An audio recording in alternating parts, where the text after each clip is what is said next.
comment se passent les traductions? Ça se passe bien, mieux que ce à quoi je m'attendais en fait. Et je dis cela, j'y reviendrai dans un instant, parce que cela me permet de reconstruire une progression des vertus et de la croissance spirituelle de Louisa. Et ce n'est pas facile à faire, parce que quand elle écrit, elle se réfère à différentes époques. Et il est parfois difficile de savoir si elle parle du présent ou du passé. Mais si vous comparez ce tome à d'autres ouvrages, comme au tome 2, sur ses souvenirs d'enfance, ou à ses lettres de correspondance, vous commencez à construire la progression du tome 1 lorsqu'elle se réfère au passé et vous identifiez l'âge auquel elle fait référence sans le mentionner. Par exemple, mais je vais y revenir dans un instant, commençons par une prière. Au nom du Père et du Fils et du Saint-Esprit. Amen. Nous invoquons l'Esprit Saint, troisième personne de la Trinité, pour qu'il nous sanctifie et sanctifie la terre aujourd'hui. Le souffle de l'amour ardent de Dieu est sur le point de renouveler la face de la terre. Alors disons, Esprit Saint, viens nous renouveler. Nous t'invitons à entrer dans notre volonté par la grâce. Inspire-nous les pensées que tu veux que nous ayons, les paroles que tu souhaites que nous exprimions, et de désirer ce que tu souhaites que nous vivions, là où nous sommes en tant que chrétiens durant notre passage sur terre. Et puissions-nous ne faire qu'un avec l'Esprit Saint, afin que nous devenions une image parfaite du Fils pour la gloire du Père, au nom du Père et du Fils et du Saint-Esprit. Amen. Je vais vous donner un exemple. Dans le tome 1, Louisa parle de sa plus grande passion, celle qu'elle a pour l'Eucharistie. Elle passait jusqu'à 2 à 3 heures seule devant le Saint-Sacrement après la communion. C'était avant qu'elle ne soit alitée. Mais elle ne dit pas quand cela s'est produit. Elle commence à écrire le tome 1 en se référant à ses 17 ans. Elle dit qu'elle l'a écrit en 1899. Elle avait 24 ans, n'est-ce pas? Oui, 24 ans. Elle écrit le tome 1 la même année où elle écrit le tome 2. Mais elle commence à raconter ce qui se passe à l'âge de 17 ans. Elle écrit « Quand j'avais 17 ans ». Et puis, elle écrit tout le tome sans jamais faire référence à un autre âge, laissant penser que tout cela s'est passé à ses 17 ans. Mais ce n'est pas le cas. Alors elle commence par ses 17 ans, puis elle revient à ses 13, 12, 15, puis 7 ans. Mais vous ne pouvez pas comprendre cela du tome 1 à moins de croiser ses expériences avec d'autres lettres qu'elle a écrites ou d'autres œuvres, y compris les souvenirs d'enfance qui contiennent des âges ou des dates. Ainsi, vous pouvez reconstituer la progression du tome 1. Et c'est ce que je fais avec les notes de bas de page. Donc, elle fait des bonds dans le temps de cette manière. À moins de lire les notes de bas de page, vous ne pouvez pas savoir à quel âge elle se réfère lorsqu'elle raconte ses expériences. Donc, ça se passe mieux que je ne le pensais, mais aussi parce que j'ai pas le temps de traduire exactement tous les jours. J'essaie de trouver du temps chaque jour, mais ce n'est pas toujours possible à cause de mes obligations pastorales. Gardez-moi dans la prière pour que je concrétise rapidement. Très certainement, Père. Merci. Des questions? Commençons ce séminaire sur la divine volonté en regardant les écrits de Louisa. Et si vous avez des questions, je vous demanderai de lever la main en cliquant sur la petite icône.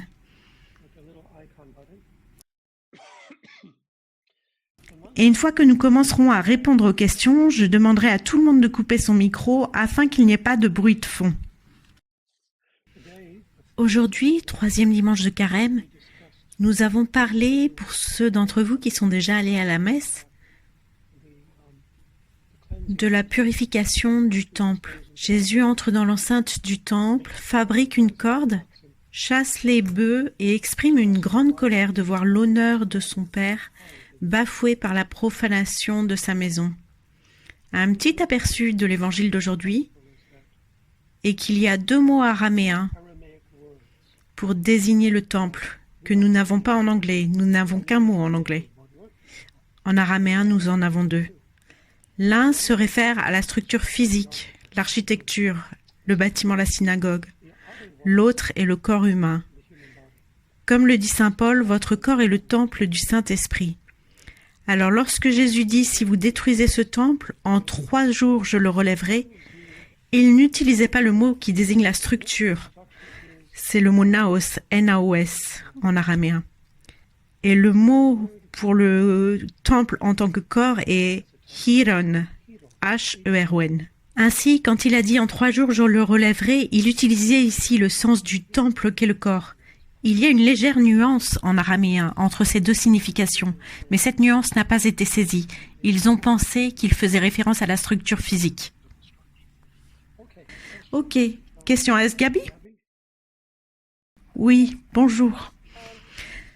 Surtout concernant l'évangile d'aujourd'hui, je pense que Jésus disait à certains mystiques, vous savez que nous avons besoin de paix pour grandir. Mais comment obtenir cette paix? Louisa a-t-elle dit quelque chose à ce sujet? Et peut-être on peut comparer Louisa au Carmélite? Parce que je pense à ce qu'il dit à propos du corps comme temple intérieur et du fait qu'il vit dans ce temple. Et aussi je pense à ce que dit Louisa. Cela me rappelle beaucoup les enseignements des Carmélites. De quelle manière? Comment il vit en nous et comment il se déplace en nous. Et le fait que son royaume vit en nous et que nous devons nous concentrer sur lui et non pas sur l'extérieur et que nous devons faire sa volonté. Oui, Saint Jean. Dans la spiritualité thérésienne et celle de Saint Jean, je veux dire la spiritualité de Sainte Thérèse d'Avila, Sainte Thérèse de Jésus d'un côté et de Jean de la Croix, de la Cruz de l'autre, est très christocentrique. En ce sens, Louisa ressemble beaucoup à cela, c'est très christocentrique. Certaines spiritualités sont plus orientées vers le Saint-Esprit ou vers le Père, mais celle-ci est vraiment centrée sur le Christ. Et bien sûr, elles ont été inspirées par le prophète Élie et sont entrées en ermitage. Et les écrivains les plus éminents sont Thérèse d'Avila et Jean de la Croix. On les disait carmes déchaussés, ce qui signifie qu'ils n'avaient pas de chaussures. Et ils ont réformé l'ordre, car comme les franciscains, François a dû réformer son ordre, alors Jean de la Croix et Thérèse d'Avila ont réformé les leurs. Et cela ne s'est pas fait sans un certain nombre de croix. Ainsi, même si vous demandez comment pouvons-nous trouver la paix, Jésus a dit, la vérité vous rendra libre. Vous n'aurez plus peur et vous serez en paix et ne perdrez jamais cette paix.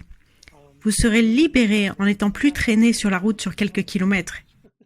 Et pourtant, cela est nécessaire parce que c'est le processus de sanctification.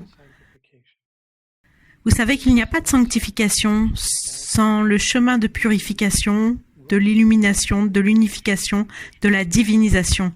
Et cela commence toujours par la purification. Dans le tome 1, Louisa traverse réellement une période de purification de 3 ans où les démons sont à peu près libres de faire tout ce qu'ils veulent. Et Jésus le lui dit à l'avance, avant que cela n'arrive. Je vais permettre que cela se produise pour ton propre bien. Il le lui explique pour l'aider à grandir dans les vertus. Et il insiste même sur le fait qu'elle ne doit jamais perdre la paix, quoi qu'il arrive. Mais si elle s'éloigne de la prière au Père Courage, il met en avant 2 vertus dans cette obscurité terrestre, cette nuit spirituelle, nuit de la foi. L'une est le courage et l'autre est l'obéissance à son confesseur.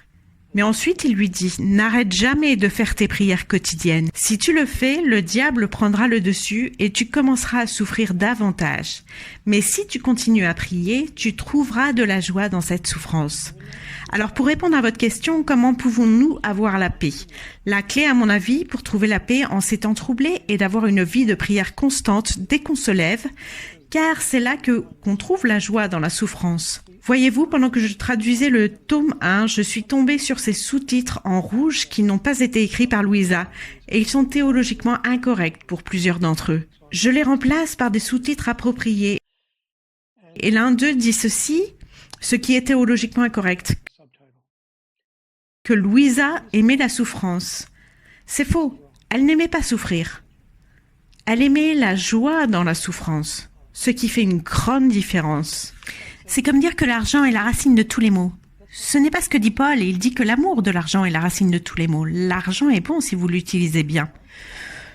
Utilisez-le pour la charité. Certaines maisons l'utilisent pour nourrir les pauvres, mais c'est l'amour qui rend les choses mauvaises. Même chose avec la souffrance. Louisa n'aimait pas du tout souffrir.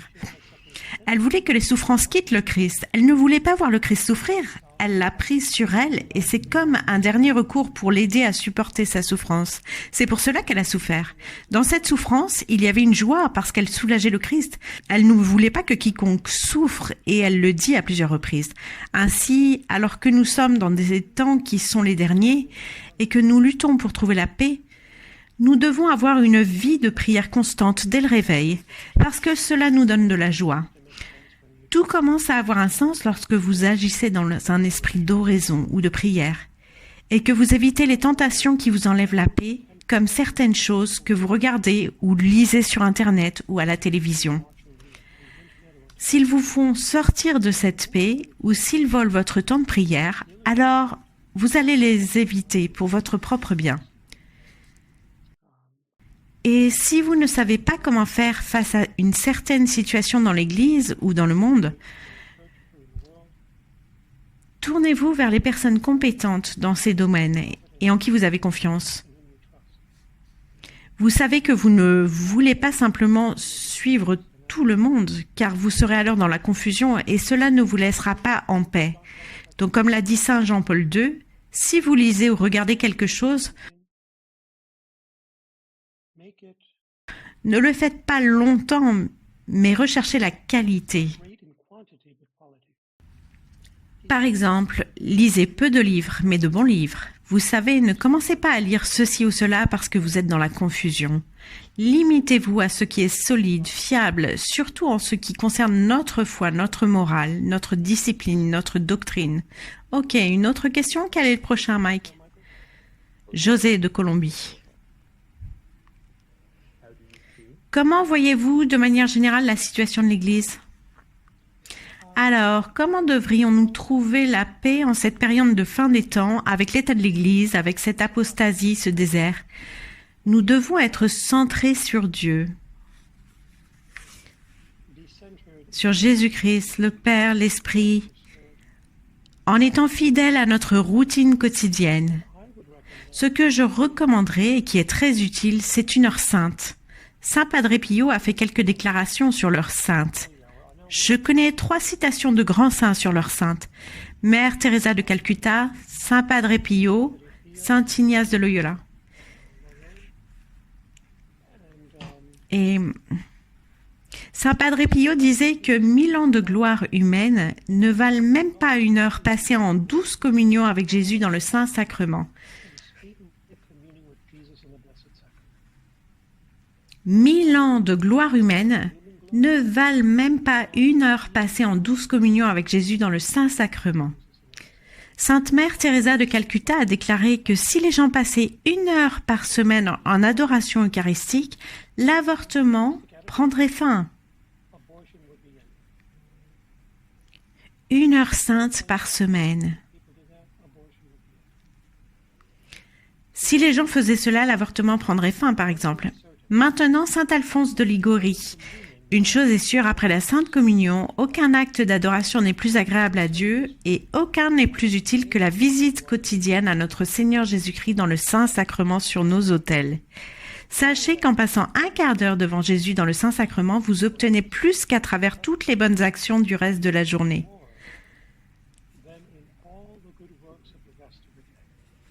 15 minutes devant le Saint-Sacrement vous donne plus de bénédictions que tout ce que vous faites tout au long de la journée.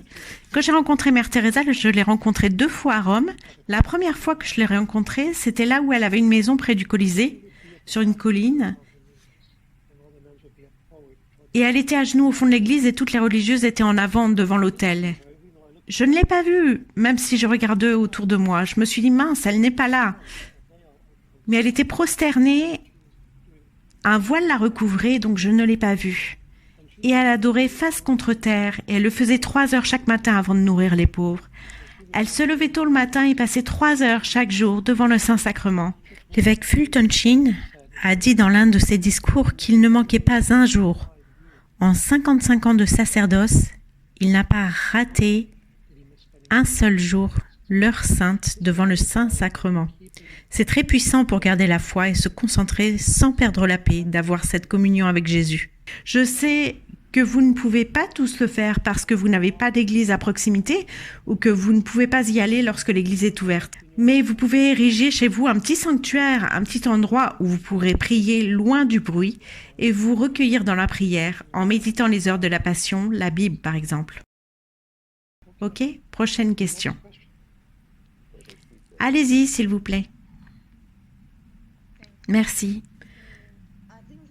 Je pense au fait de lire, Père, un livre intitulé « Récit d'un pèlerin russe ».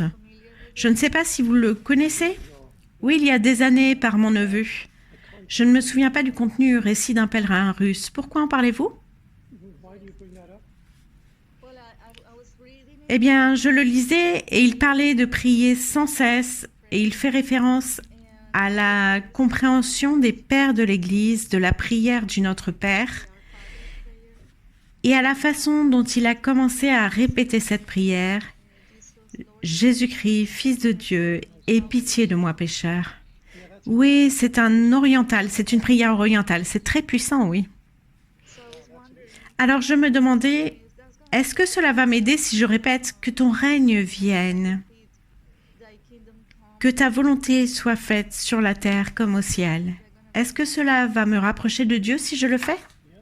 Oui, ce sont les orthodoxes orientaux qui ont créé cette prière en réalité, et c'est beau. Il existe différentes manières de procéder. La manière traditionnelle consiste à honorer par 33 répétitions les 33 années où notre Seigneur était sur terre. On peut aussi répéter cette prière 100 fois ou 9 fois. En gros, vous prenez un chapelet par exemple, et dessus vous dites « Jésus, Fils de Dieu, aie pitié de moi pécheur. Jésus, Fils de Dieu, aie pitié de moi pécheur. » Mais du fond du cœur, ce sont comme des poignards, comme les appelaient les vieux pères du désert. Ce sont des prières courtes mais très puissantes, comme des coups de poing. Et cela aide à chasser les mauvais esprits. Les pères du désert, comme vous le savez, sont allés dans le désert pour combattre Satan dans sa demeure préférée. Ainsi, ils faisaient ces courtes prières puissantes au lieu de longues prières et ils les répétaient souvent. Dans les messages que j'ai mentionnés et qui sont approuvés par l'Église de la vraie vie en Dieu, Jésus en parle.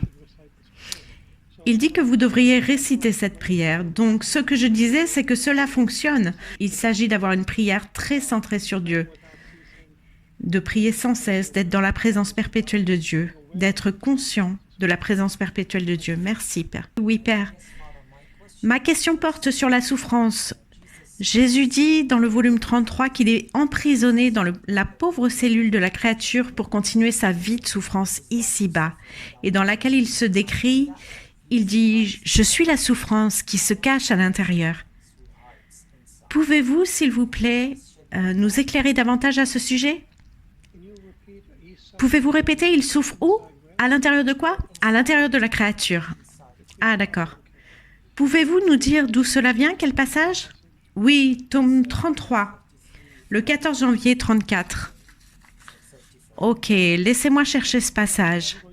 Ce que je vais faire, c'est le partager avec tout le monde. Je vais donc partir de la version originale en italien et je la traduirai au fur et à mesure, ok? Il dit, nous devons commencer un peu avant pour comprendre de quoi il parle. Il dit, il fait référence à quelqu'un,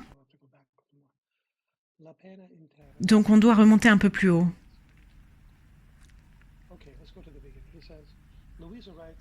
Ok, revenons au début. Louise a écrit « Mon aimable Jésus a ajouté « Ma fille, arrête de te plaindre. »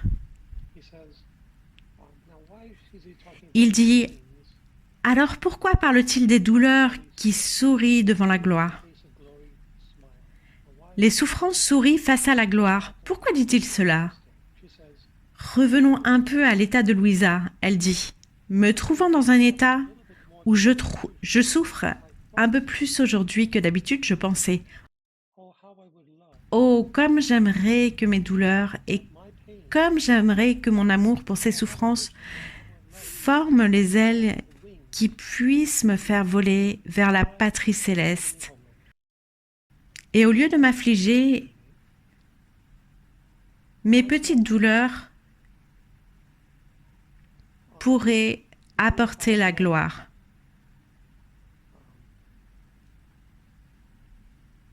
Je pensais à cela et mon aimable Jésus a alors dit ce qu'il a dit et que je viens de partager avec vous. Ma fille, arrête de te plaindre. Face à la gloire, les souffrances sourient. Elles se sentent triomphantes en voyant tout ce qu'elles ont acquis et conquis. Les souffrances confirment et établissent plus ou moins la gloire de la créature. La gloire selon... Louisa est en train de partir dans tous les sens là. Elle passe simplement d'un thème à l'autre en essayant de rassembler ses pensées. Alors allons-y.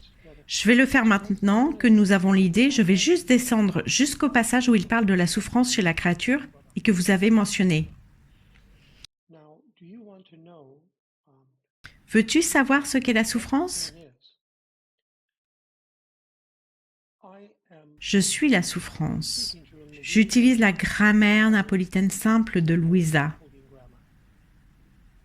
Je suis la souffrance. Je me cache dans les souffrances. Alors la souffrance ici n'est pas celle que vous éprouvez quand vous vous piquez le doigt avec une aiguille. Ce n'est pas une souffrance physique, c'est intérieur, un chagrin. Par exemple, lié à la perte des âmes, à cause des péchés du monde. C'est à cette douleur qu'il fait référence. Je me cache dans cette douleur pour rendre à la patrie céleste ce qui lui est dû. Ok.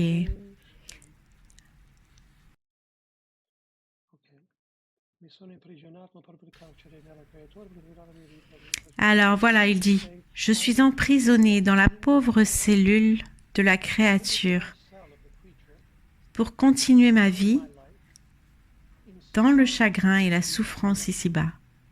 Et puis il dit, et c'est pourquoi il est juste que par ma vie ici-bas, dans l'âme de la créature, de l'être humain, les joies, le bonheur et la gloire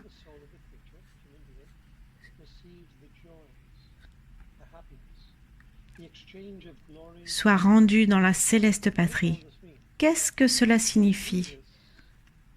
Jésus ne peut pas accroître la gloire accidentelle des anges et des saints du ciel qui vivent dans cette patrie céleste, à moins que nous ne la leur fournissions.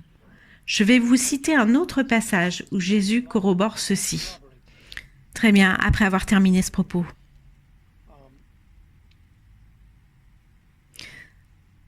Pour que nous puissions grandir, comme je l'ai mentionné plus tôt, il doit y avoir la croix. Et c'est sous forme de souffrance, de chagrin, de douleur. La douleur en elle-même est inutile. Mais lorsqu'elle s'unit à la croix du Christ, elle devient rédemptrice et salvatrice. Par conséquent, être uni au Christ dans la souffrance, c'est là la clé. Il y a une joie. Cette joie qui nous donne un but. Cette joie est une raison pour souffrir. C'est pourquoi nous avons des personnes comme Louisa qui acceptent ce qu'on appelle un état de victime. Elles veulent être une victime pour le Christ. C'est pourquoi nous avons l'Eucharistie. L'Eucharistie est l'immolation continue du Christ sur l'autel. L'immolation est un sacrifice. Lorsque nous ressemblons davantage au Christ, nous nous immolons davantage pour nous conformer davantage à son image. Je vais maintenant partager avec vous ce que j'ai exprimé plus tôt sur la manière dont nous rendons gloire à la patrie céleste à travers la souffrance. C'est pourquoi le Seigneur dit qu'il est emprisonné dans cette pauvre cellule, notre petite âme, en attendant qu'elle grandisse. Et à travers cette expansion et cette croissance, nous avons invariablement et nécessairement un impact sur la gloire accidentelle de toutes les autres créatures de la patrie céleste dans les cieux. Alors ici, Jésus dit à Louisa, et cela vient du tome 23, le 28 février 1928. « Si vous saviez quelle différence il y aura au ciel entre ceux qui ont acquis sur terre les vérités de la connaissance de ma divine volonté et ceux qui les acquerront au ciel, vous sauriez que les premiers, ceux qui acquièrent la connaissance de ma volonté sur terre, l'acquerront comme leur propre talent, et on verra en eux la nature de la beauté divine. En revanche, pour le deuxième groupe céleste, les anges et les saints, ces dons ne découleront pas de leur propre nature, ni ne seront leur propre talent, mais ils recevront cette gloire des effets de la communion de ceux qui sont sur terre. Presque comme la terre reçoit les effets du soleil, mais ne possède pas la nature du soleil. Dieu dit donc à Louisa qu'à travers nos souffrances, dans ce volume 33 du 14 janvier, nous augmentons nécessairement et invariablement la gloire accidentelle de tous les anges et saints du ciel. Mais nous devons nous unir aux souffrances du Christ. Si nous ne le faisons pas, cela ne sert à rien, d'accord? Il y a une joie dans tout cela. Oui, merci. Stéphane, allez-y Stéphane. Bonjour Père, bonsoir Père. J'ai une question concernant votre doctorat. Si j'ai bien compris, saint Thomas d'Aquin disait que nous ne pouvons pas partager la substance de Dieu. Le Saint-Esprit habite notre âme, mais nous ne pouvons pas partager la substance. Mais selon Louisa, dans ce que Jésus lui révèle, nous le faisons. Nous pouvons partager la substance. Existe-t-il d'autres théologiens comme Caetano ou Saint Maxime qui confirment cet enseignement de Jésus à Louisa? Louisa et Jésus parlent de substance et plusieurs pères de l'Église en ont parlé. Et il y a une différence ici, une distinction théologique. Juste pour que tout le monde le sache ici. Nous entrons dans le domaine de la théologie orientale qui est patristique. Les écrivains grecs, les scolastiques, ont très rarement abordé ce sujet. Ce sont les écrivains latins de la théologie occidentale. Ok. Je viens de recevoir une notification de batterie. Ok. Donc, vous avez pour la substance en latin des mots différents. Vous avez ousia. O-U-S-I-A. Ok.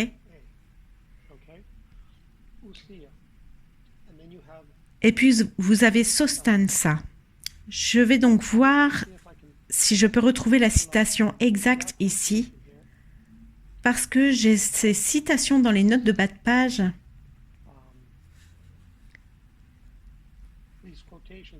Mais je les ai plusieurs fois. Il me faut retrouver cette référence aux écrits de Maître Eckhart. C'est lui qui en parle. C'est ici. Il y a une distinction entre la substance de Dieu lui-même, ok, et la substance de Dieu dans la nature humaine. Deux substances différentes. Avant que le Christ ne s'incarne dans la nature humaine, dans la matière, dans l'ordre matériel, il y a une substance divine immatérielle de la Trinité. Ok, c'est ousia en grec. Puis, vous avez la substance matérielle du Fils de Dieu, pas celle du Père, ni celle du Saint-Esprit, d'accord? Et c'est physis. Ainsi, lorsque les premiers conciles œcuméniques ont défini la nature de la personne du Christ, ils ont dit qu'il avait une nature divine qui est physis et une nature humaine qui est physis. C'est de là que nous tirons le mot physique. Mais l'essence de la Trinité, avant l'incarnation, c'est ousia. L'ousia n'a pas de commencement. Physis a un début dans le temps et dans l'espace, un début matériel. Pouvons-nous participer à la substance de Dieu? Dans la physis, oui. Oui, c'est comme cela que nous participons à la substance de Dieu à travers le Fils. C'est pourquoi Jésus dit à Louisa, « Je suis. Mon humanité est la porte d'accès à la divine volonté. Et c'est pourquoi il dit aux pharisiens, je suis la porte, quiconque veut entrer doit passer par moi, à travers son humanité, à travers la physis. Et cela se trouve d'ailleurs à la page 671 de ma thèse, où je cite la différence entre ousia et physis. Si vous voulez savoir, et j'approfondis avec Thomas d'Aquin, avec Eckhart, Grégoire Palamas, et même l'œuvre de Louisa, de la bienheureuse Vierge Marie au deuxième jour. Marie fait également cette distinction. Implicitement, elle parle de la divinité et du divin fiat. Il y a une différence. La divinité n'est pas opératoire. Le fiat l'est. La divinité est l'ousia.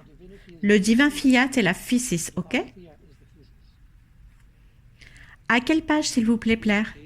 671. D'accord, merci, je vous en prie. Linette, allez-y, Linette.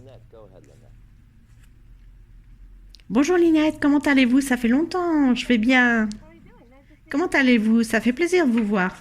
D'où appelez-vous? De Caroline du Sud, d'accord. Charleston. J'ai une question à propos de ce qui se passe pendant les heures de la Passion. Et je sais que certaines personnes ont eu des questions à ce sujet, et moi aussi. Et à un moment donné, je vais vous le lire, c'est dans le livre vert à la page 326. Il est dit que le Père a été ému par la voix tendre et affectueuse de son Fils. Il descend du ciel et se trouve maintenant sur l'autel, uni au Saint-Esprit, et il accepte le sacrifice du Fils. Et Jésus, d'une voix retentissante et émouvante, prononce les paroles de la consécration. Et sans se quitter lui-même, il se bilocalise dans le pain et le vin, puis se communie à ses apôtres. Je crois que notre Mère du Ciel le reçoit aussi. Mais je pense que le passage sur lequel je m'arrête, c'est là où, sans se quitter lui-même, il se bilocalise dans le pain et le vin, mais il n'est pas encore mort. Il n'a pas encore franchi certaines étapes de sa passion.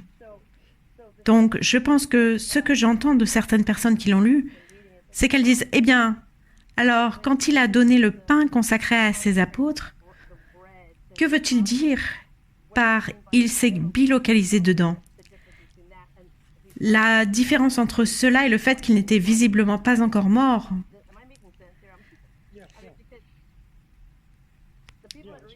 Je veux dire, parce que les personnes qui ont lu ce passage vont penser que c'est comme s'il était vraiment là-dedans, mais ce n'est pas correct, n'est-ce pas?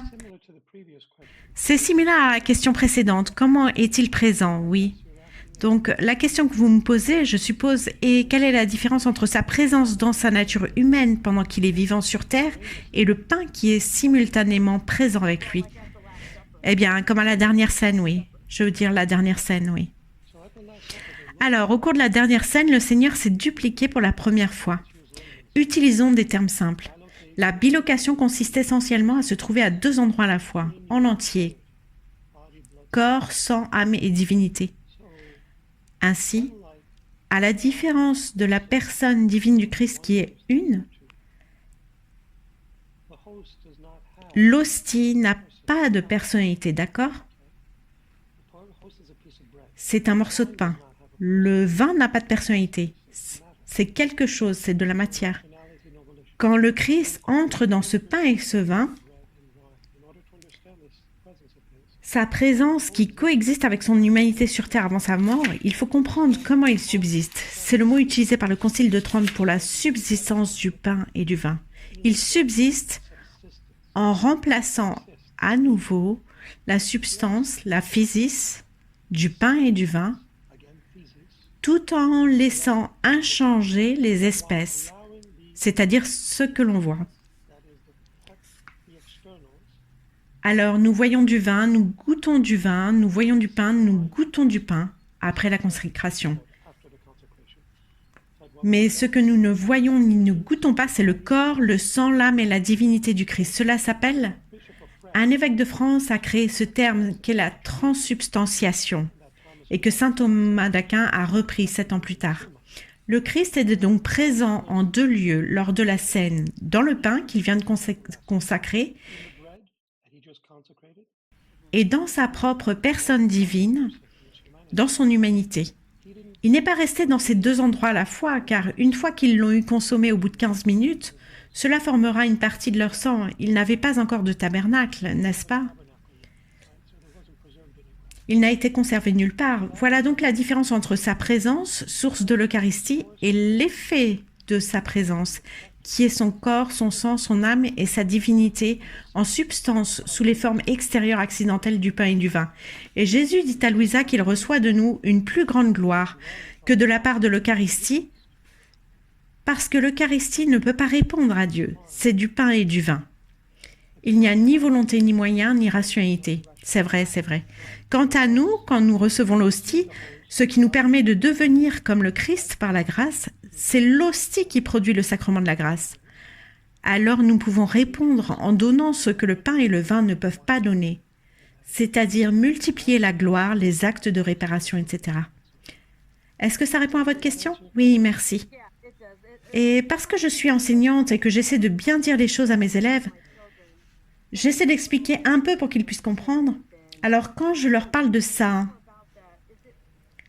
je dis que c'est un peu comme si nous savons que le pain reste du pain à nos yeux.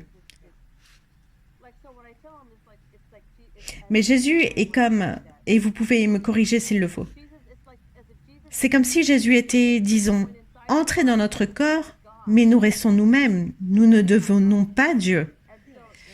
Oui, c'est exactement ça. C'est un peu comme si vous consommiez de la nourriture. La nourriture s'assimile en vous. Lorsque vous dites aux enfants comment vous évoluez-vous de l'enfance à l'adolescence jusqu'à l'âge adulte, vous restez la même personne. Vous ne changez pas, mais quelque chose en vous change. Qu'est-ce que c'est? La nourriture que vous consommez, l'eau que vous buvez, cela fait partie de vous, vous fait grandir physiquement. Et c'est la même chose pour l'Eucharistie, mais dans le sens spirituel. Nous nous transformons. L'âme se transforme en une réplique du Christ sans perdre sa propre identité de créature humaine. Nous sommes toujours une même personne humaine. On ne devient pas la quatrième personne de la Trinité, mais cela nous transforme. C'est une autre personne en nous, nous transforme sans que nous évoluions dans une autre espèce ou quoi que ce soit du genre. Donc en gros, cela nous montre que toute l'idée de l'évolution n'est pas compatible. Oui, donc, fondamentalement, lorsque nous entrons dans la divine volonté et que Jésus est littéralement en nous, nous accomplissons nos actes. C'est pourquoi il accomplit ses actes en nous. Oui, c'est ça, c'est une coopération. Il y en a donc deux, il y a deux agents impliqués ici. Nous pouvons le voir sur notre site. Ça, c'est votre site. Oui. Regardez les rondes, elles sont traduites de l'italien directement. C'est celle-là qu'il faut suivre. J'ai comparé cette version originale avec d'autres versions. Et ce qui s'est passé, c'est que les écrits de Louisa ont circulé en italien et que les gens se sont permis d'ajouter des choses. C'étaient des ajouts pieux et involontaires qu'ils pensaient devoir apporter. Ils se disaient, tiens, elle n'a pas mentionné cela, faisons-le. Mais Louisa n'a pas mentionné ces choses. Certaines personnes ont choisi de modifier certaines parties du texte, mais sur mon site, c'est l'original, c'est écrit de sa main. Il reste encore 3 minutes. Virginie, allez-y. C'est rapide. Il me reste 1% de batterie pour que vous sachiez. Ok. Est-ce une prière légitime de demander, comme Louisa à Jésus, de refaire et réorganiser les actes pour réparer spécifiquement mes péchés, mes négligences, par exemple dans l'éducation de mes fils, afin que ces péchés ne les affectent plus? Oui, vous pouvez le faire absolument. C'est bien, et demain ce sera le jour de sa fête, non? Donc je suppose surtout ce jour-là. Oui, c'est vrai, demain c'est sa fête. Eh bien, Père, nous arrivons à la fin de l'heure. D'accord. Eh bien, merci à tous d'avoir participé. Et que Dieu vous bénisse et vous garde jusqu'à la semaine prochaine, au nom du Père et du Fils et du Saint-Esprit. Amen. Merci, Père. Merci.